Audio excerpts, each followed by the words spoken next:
আসসালামু আলাইকুম বন্ধুরা, আশা করি আপনারা সবাই ভালো আছেন। তো বন্ধুরা, স্ক্রিনে বর্তমান যে সুন্দর সুন্দর মুরগিগুলো দেখতে পাচ্ছেন, আসলে সেগুলো কি আমাদের বাংলাদেশের কি না সেটি সম্পর্কে আসলে কোন রাষ্ট্রের নামটা আমি লাস্টে বলে দিচ্ছি।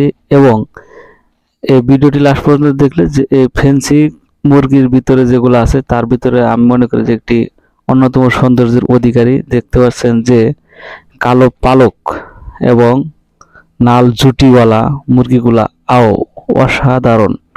এই ফ্যান্সি আইটেমের এই মুরগিগুলো আসলে পৃথিবীতে যে কত রকমের মুরগি আছে তা আসলে বোঝা বড় মুশকিল। আমরা যে সাধারণত বাংলাদেশে যে মুরগিগুলো দেখে থাকি, আর এই মুরগিগুলার চাইতেও কিন্তু আরো অন্যান্য রাষ্ট্রে আরো এগুলা শুধু মাংস না, এগুলা মূলত সৌন্দর্যের জন্য পোষা হয়ে থাকে। তবে বর্তমানে যে এই মুরগিগুলো দেখতে পাচ্ছেন, এই মুরগিটির নাম হচ্ছে অ্যানকোনা। আর এই অ্যানকোনা মুরগিটি হচ্ছে ইতালীয়, আর ইতালি একটা প্রদেশের নাম হচ্ছে অ্যানকোনা। সেই অ্যানকোনা নামেই এর নামকরণ করা হয়। এটি অ্যানকোনা মুরগি নামে পরিচিতি বেশি লাভ করে অ্যানকোনা শহর থেকেই। তবে এই মুরগিটি অ্যানকোনা শহরে উৎপত্তিস্থল হলেও এই মুরগিটি একসময় ইউরোপের চতুর্দিকে ছড়িয়ে পড়ে শুধু একটি মাত্র কারণে, সেটা হচ্ছে যে একসময় এই মুরগিকে ডিম উৎপাদনের পাখি বলা হতো, অর্থাৎ প্রচুর পরিমাণে ডিম দিত। আর এই ডিম দেওয়ার কারণে একসময় ইউরোপ আমেরিকাতে এই মুরগিটির প্রচলন ছড়িয়ে পড়ে এবং একসময় তাকে ডিম উৎপাদনের পাখি বলা হয়। তবে বর্তমানেও আছে। তবে হ্যাঁ, বর্তমানে বা অন্যান্য রাষ্ট্রে বা বাংলাদেশে যারা পুষে থাকেন তারা এগুলো ফ্যান্সি আইটেমে পুষে থাকেন। অর্থাৎ আমরা জানি যে ফ্যান্সি বলতে যেগুলো শৌখিনভাবে মানুষ পালন করে, যেগুলার পালক, চোখ, মুখ এগুলা এমন একটা পরিবেশে গড়ে ওঠে যা আসলে শুধু তাকে দেখতে ইচ্ছে করে, এরকম একটা বিষয় যেগুলো ফ্যান্সি। আপনারা জানেন যে ফ্যান্সি আইটেমের যে কবুতরগুলো আছে, সেই কবুতরগুলো কিন্তু কেউ জবাই করে খায় না, সেগুলো বাচ্চা ওই শৌখিনভাবেই চলে যায়।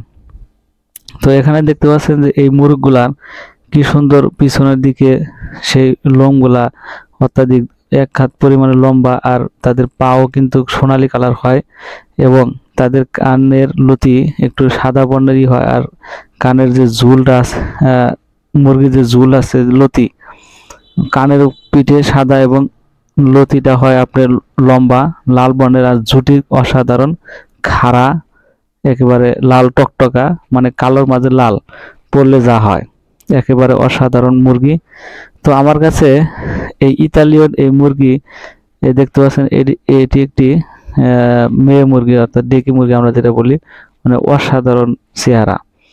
তো আমার কাছে আমি যতগুলা ফ্যান্সি মুরগি দেখেছি তার ভিতরে এটাও একটা আমার কাছে ভালো লাগার বিষয়, যে ইতালিয়ান অ্যানকোনা মুরগি।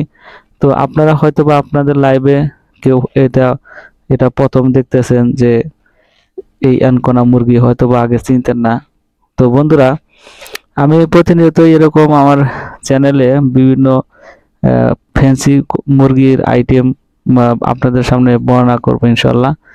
তো তাছাড়া আমার চ্যানেলে ভিডিও পাবেন গরু, ছাগল, হাঁস, মুরগি, বাঘ, ভালুক যাই বলেন। অর্থাৎ চ্যানেলটির নামই হচ্ছে অ্যানিমালস প্রো 24। অর্থাৎ অ্যানিমাল জগতে যত কিছু আছে সবগুলো পশু পাখি সম্বন্ধে ঘাটাঘাটি করে আমি আপনাদের সামনে উপস্থাপন করার চেষ্টা করবো ইনশাল্লাহ। তো বন্ধুরা, আজকে বলছিলাম অ্যানকোনা। তবে হ্যাঁ, আমি অ্যানকোনা সম্বন্ধে আরো সামনে নেক্সট ভিডিওতে আপনাদের সামনে আরো উপস্থাপন করবো, যে আপনারা কেউ যদি শখ করে পুষতে চান তাহলে কিভাবে এই অ্যানকোনা মুরগি সংগ্রহ করবেন এবং কত টাকা প্রাইস হবে এবং কোথা থেকে আনতে পারবেন।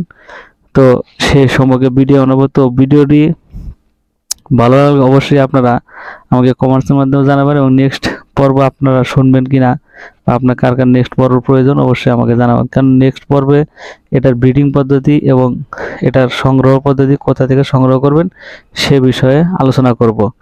তো বন্ধুরা, আজকের মতো এখানে ভিডিও শেষ করে দিলাম। ভালো থাকবেন সবাই। আসসালামু আলাইকুম।